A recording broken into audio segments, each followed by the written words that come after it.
안녕하세요. 중학교 3학년 과학 5단원 맨델의 유전 원리에서 유전 용어에 대해서 한번 살펴보도록 하겠습니다. 먼저 이제 유전이라는 용어가 있습니다. 유전이라고 하는 용어는 부모의 형질이 자손에게 이제 물려지는 것을 우리는 유전이라고 부르게 됩니다. 결국에는 이제 부모로부터 이제 우리는 이제 배웠죠. 유전자가 이제 유전자를 우리가 이제 물려받게 되는 것이죠, 그렇죠? 부모로부터 유전자를 물려받는 것을 우리는 유전이라고 이제 부르게 되는 것이에요. 그래서 이제 아빠로부터 이제 사람은 이제 염색체 몇 개예요? 46개죠, 그렇죠? 근데 아빠로부터 23개. 엄마로부터 23개 이렇게 이제 물려받아서 이제 46개를 물려받게 되는 겁니다. 결과적으로 인간은 그렇죠? 그 다음에 이제 두 번째로 이제 형질이라는 용어가 있는데 형질이라고 하는 것은 생물의 특성을 나타냅니다. 생물의 특성이 뭐 이제 예를 들어서 모양이 어떻다든지 뭐 색깔이 어떻다든지 이런 모양이라든지 색깔 뭐 이런 것들을 뭐 이제 우리가 형질이라고 부르게 되는 것이에요. 그래서 우리가 이제 완두콩에 대해서 배우게 될 건데 완두콩의 모양이 뭐 둥근지 주름진지 또는 완두콩의 모양이 뭐 이제 뭐 노란색인지 아니면 이제 뭐 초록색인지 그런 이제 것들을 우리가 이제 형질이라고 부릅니다. 뭐 인간으로 따지면은 뭐 눈꺼풀의 모양, 요게 뭐 외꺼풀인지 쌍꺼풀인지 또는 뭐 머리카락의 모양, 뭐 직모인지 아니면 뭐 곱슬머리인지 뭐 이런 것들 그런 어떤 모양이나 색깔 등등의 것들을 그냥 형질이라고 부릅니다. 겉으로 보이는 거죠, 그렇죠? 그 다음에 이제 우리가 세 번째로 이제 대립형질이라는 걸 배우게 되는데 대립형질이라고 하는 것은 한 가지 형질에서 뚜렷하게 구분되는 변이를 우리가 대립형질이라고 부릅니다. 좀 말이 어렵지만 형질인데 대립하는 형질을 우리가 결국에는 대립형질이라고 부른다라고 이해를 하시면 되겠고요. 형질이 이제 뭐 모양이나 색깔 이런 거 있잖아요. 그래서 요거에 대한 예시가 이제 뭐가 있냐면은 우리가 이제 요 파트에서는 주로 이제 완두콩에 대해서 많이 배우게 되는데 완두콩 같은 경우에 이제 둥근 모양과 주름진 모양이 이제 대립을 하게 됩니다. 그래서 이제 얘네들이 결국에는 이제 좀 싸운다라고 생각하시면 돼요. 대립한다라는 게 좀 싸운다라고 생각하시면 됩니다. 그래가지고 이제 완두콩이 이제 뭐 아빠로부터는 뭐 둥근 유전자를 받고 엄마로부터는 뭐 주름진 걸 받았는데 얘네들이 이제 결국에는 자손을 뭐 둥글게 태어나게 할지 아니면은 뭐 주름지게 태어나게 할지 요렇게 이제 서로 싸우다가 뭐 하나로 결정되든지 뭐 반반 섞이든지 한다라는 얘기입니다. 뭐 또 다른 예시로는 이제 색깔도 있는데 색깔 같은 경우에는 노란색과 이제 초록 색깔이 이제 대립 형질이 되겠습니다. 완두콩에서. 그래서 뭐 노란색으로 결정이 될지 초록색으로 결정이 될지 얘네들이 이제 싸운다. 그런 이제 싸우는 형질을 우리는 대립 형질이다라고 이제 부른다라는 겁니다. 그 다음에 이제 네 번째로 이제 유전자형이라는 게 있습니다. 유전자형은 유전자 구성을 이제 알파벳 기호로 나타낸 것을 우리가 유전자형이라고 불러요. 그래서 우리가 이제 염색체를 좀 이렇게 한번 그려봤습니다. 요거는 이제 복제하기 전이죠, 그쵸? 그래서 이제 원래는 염색사 형태로 존재를 하지만 그렇게 그리면 우리가 구분하기가 좀 힘들기 때문에 이런 식으로 이제 염색체 모양으로 이런 식으로도 많이 그리게 됩니다. 그랬을 경우에 결국에는 이 염색체 안에 DNA가 있는 것이고 DNA 안에 유전자가 있는데 뭐 맨날 우리가 이중나선 뭐 이렇게 그리고 표현을 할 수는 없잖아요. 그래서 이렇게 그냥 염색체 안에 이렇게 짝대기로다가 이렇게 이제 표현을 하고요. 요것이 이제 유전자라고 생각하면 됩니다. 근데 이 유전자를 갖다가 알파벳 기호로 이렇게 라지 R 또는 이제 스몰 R 이렇게 이제 표현한 거를 우리가 유전자형이라고 불러요. 예를 든 건데요. 이 라지 R은 이제 완두콩에서 둥근 유전자를 우리가 이제 라지 R이라고 하는 거고, 그다음에 주름진 모양을 결정하는 유전자를 주름진 거를 우리가 스몰 R이라고 부릅니다. 그래서 이제 이렇게 이제 둥근 유전자와 주름진 유전자 두 개가 상극 염색체에 이제 같은 위치에 있게 되는데 요거를 갖다가 또 이렇게 그림으로 그리기도 귀찮잖아요, 그렇죠? 그렇기 때문에 보통 이제 알파벳 기호로 딱 그냥 라지 R, 스몰 R 이렇게 표현하는 거를 우리가 유전자형이다라고 부르게 된다는 것이에요. 그래서 라지 R, 스몰 R 이렇게 써 있으면은 이런 이미지를 떠올리셔야 돼요. 요거를 보시고 요런 이미지를 바로 떠올려 주셔야 되겠습니다. 아시겠죠? 그래서 이렇게 있으면 상극 염색체에 앞에 있는 거에 라지 R, 뒤에 있는 거에 스몰 R 이렇게 이제 붙어 있는 거다라고 간략하게 표현한다는 거죠. 이게 심플하니까요. 그렇죠? 자, 그 다음에 다섯 번째로 이제 대립유전자라는 말이 있습니다. 대립유전자. 비슷하죠, 그렇죠? 뭔가 대립형질, 대립유전자 비슷한 느낌입니다. 그래서 대립형질을 결정하며 상극 염색체에 같은 위치에 있는 유전자를 우리는 대립유전자라고 부르게 됩니다. 요 라지 R 이거 뭐라고 그랬죠? 이거 이제 둥근 어떤 모양을 결정하는 거고, 스몰 R은 이제 주름진 거를 결정하는 유전자가 됩니다. 그런데 얘네들이요 결국에는요 염색체에 같은 위치에 있습니다. 같은 위치에 있어가지고 대립 형질을 결정해요. 결국에는 둥글게 태어나게 할지 주름지게 태어나게 할지 요거를 결정하는 거를 대립 유전자라고 부릅니다. 그래서 얘네들이 좀 이제 좀 싸운다 이렇게 좀 기억을 하시면 되겠어요.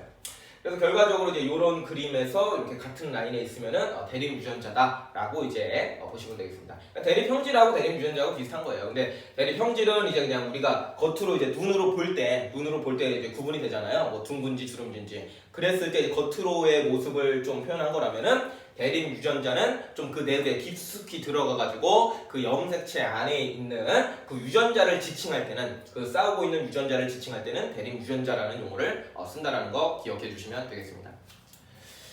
자, 그 다음에 이제 6번 하기 전에 좀 7번을 좀 먼저 좀 하도록 하겠습니다. 표현형이라는 말이 있습니다. 표현형. 그래서 이제 표현형이라는 말은 겉으로 드러나는 형질이에요. 겉으로 드러나는 형질입니다. 형질이라는 말이 또 나오죠, 그렇죠? 형질은 이제 특성이라고 해서 이제 모양이나 색깔 이런 것들을 형질이라고 그러는데 그러한 형질이 결과적으로 드러났을 때 둥근지, 완두콩 얘기하는 거예요. 완두콩이 뭐 둥근지, 아니 완두콩이 주름진지 이렇게 좀 구체적으로 말을 할 때 우리가 그것을 표현형이라고 합니다. 겉으로 딱 하나가 드러나게 되어 있어요. 형질이라고 하는 것은 그냥 뭐 모양이에요. 모양이라는 어떤 개념, 색깔이라는 개념인데 그것이 이제 구체적으로 태어났으니까 드러났겠죠. 그 드러난 구체적으로 드러나가지고 우리가 볼 때 결국에는 둥글거 아니면 주름진 거 아니겠습니까? 그렇죠? 예, 둥글어. 그러면은요, 그거를 우리는 둥글다. 그러면은 그걸 우리가 표현형이라고 부르는 거예요.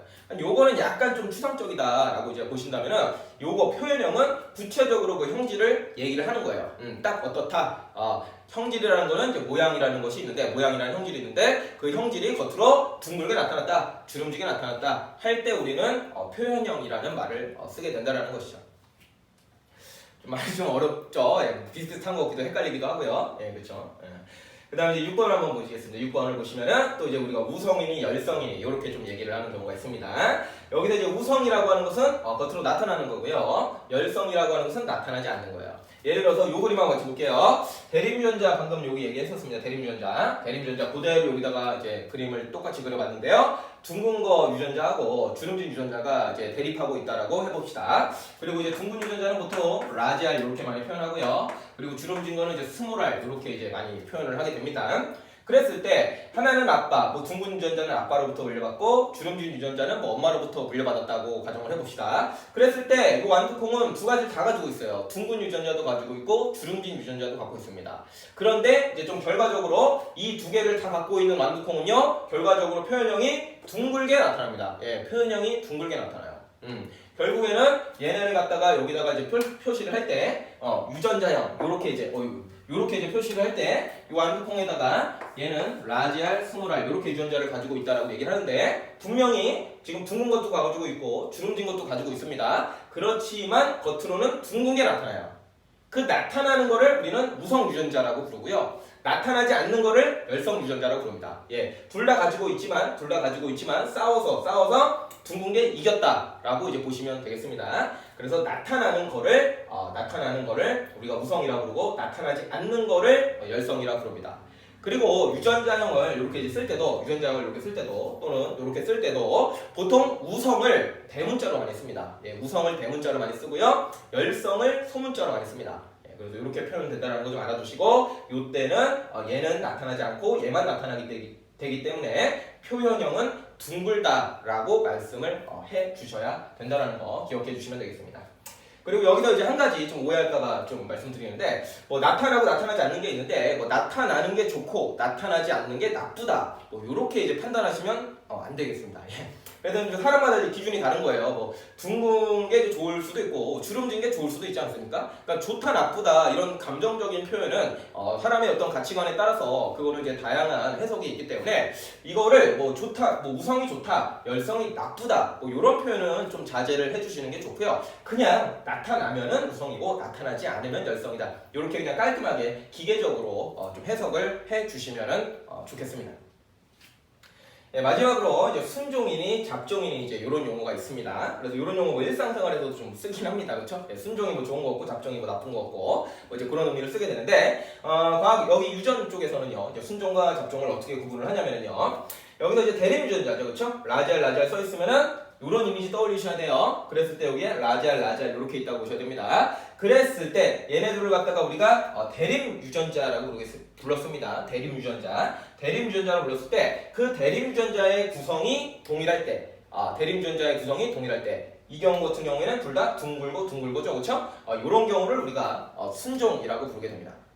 그 다음에 이제 또 스몰 r 이렇게 표현되어 있습니다. 스몰 r이라고 하는 것은 이제 주름진 거를 스몰 r이라고 표현한다고 했습니다. 그래서 스몰 r 있으면은 주름진 유전자만 있죠. 예, 대림 유전자의 구성이 주름진 겁니다. 다시 대림 유전자는 여기에 있는 같은 위치에 있는 놈을 대림 유전자라고 불렀어요. 근데 얘네 둘 다 스몰 r이에요. 같아요. 그러면은 걔도 우리는 순종이라고 부릅니다. 예, 그냥 같으면 순종이에요. 대림 유전자의 구성이 같으면 순종이에요. 오케이? 그래서 예를 들어가지고 이런 경우도 있습니다. 라지알, 스몰 i 이렇게 있습니다. 요거는 이제 어떤 이미지 떠올려 주셔야 됩니까? 대림 유전자가 요렇게 있는 거죠. 요렇게 이제 하나만 생각하는 게 아니라 하나 더 있다라고 보셔야 돼요. 뭐 1번 염색체라고 부른다면 2번 염색체, 2번까지 생각하는 거죠. 그랬을 때 여기는 뭐 라지알 이렇게 있고요. 여기는 라지 y, 여기도 라지 y.